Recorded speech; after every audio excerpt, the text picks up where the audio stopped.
Restaurant Verma Palace, Yeola Kopargaon रोडचं आकर्षण restaurant Verma palace.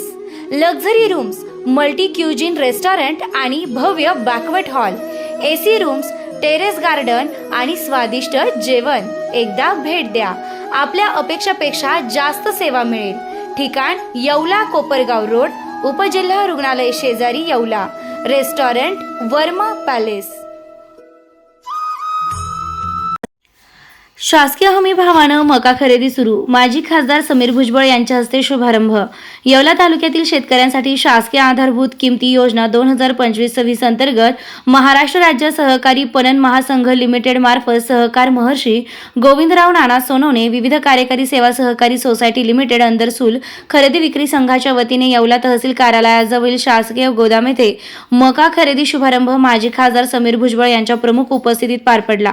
या शुभारंभाप्रसंगी माजी आमदार मारुतराव पवार, अंबादास बनकर, युवा नेते मकरंद सोनवणे, तहसीलदार आबा महाजन, बाजार समिती सभापती वसंत पवार, नगर अध्यक्ष राजेंद्र लोणारी, राधाकिशन सोनवणे, नगरसेवक दीपक लोणारी, नगरसेवक शंकर मांजरे, नगरसेवक प्रवीण बनकर, अमोल सोनवणे, मयूर सोनवणे, सचिन गवळी, महसूद शिंदे, सुदाम सोनवणे, पुंडलिक जानराव, उज्ज्वल जाधव, बाबासाहेब सोनवणे, अण्णा ढोले, निवृत्ती सोनवणे, अशोक एंडाईत, कांतीलाल सोनवणे, गुड्डू जावळे, नवनाथ काळे, माजी नगराध्यक्ष प्रदीप सोनवणे, माजी नगराध्यक्ष भोलानाथ लोणारी, माजी नगरसेवक सचिन शिंदे, माजी नगराध्यक्ष हुसेन शेख, दत्ता निकम, प्रमोद सस्कर, रमेश परदेशी, सरपंच राजू काकळीज, विजू नाना खोकले, गणेश गवळी, अरुण काळे यांच्यासह संचालक मंडळ, अधिकारी, कर्मचारी, स्थानिक लोकप्रतिनिधी तसेच मोठ्या संख्येने शेतकरी उपस्थित होते.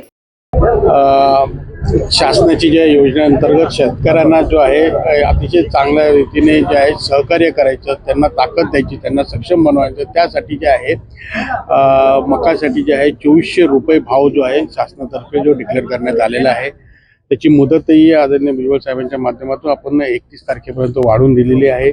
मकाचं उत्पादन फार मोठ्या प्रमाणात झालेलं आहे आणि त्यामुळे जे आहे पहिले एक होतं, मग नंतर आपण आता हे अंदरसूलचं जे आहे हे दुसरं गोडाऊन आणि आता पाटोदा इथेही आपण जे आहे हे गोडाऊन जे आहे खुलं करायला सांगितलं आहे. तिथे खरेदी केंद्र जे आहे उघडं करायला सांगितलेलं आहे. तर लवकर तेही सुद्धा सुरू होईल आणि शेतकऱ्यांनी जास्तीत जास्त त्याचा लाभ घेतला पाहिजे, कारण का त्या थेट पैसे जे आहे शेतकऱ्यांच्या खात्यामध्ये जमा होणार आहे आणि म्हणून शेतकऱ्यांच्या पाठीशी सरकार मजबूतीने उभं आहे. तर शेतकऱ्यांनी सुद्धा त्याच्यामध्ये सहभाग होणं आवश्यक आहे.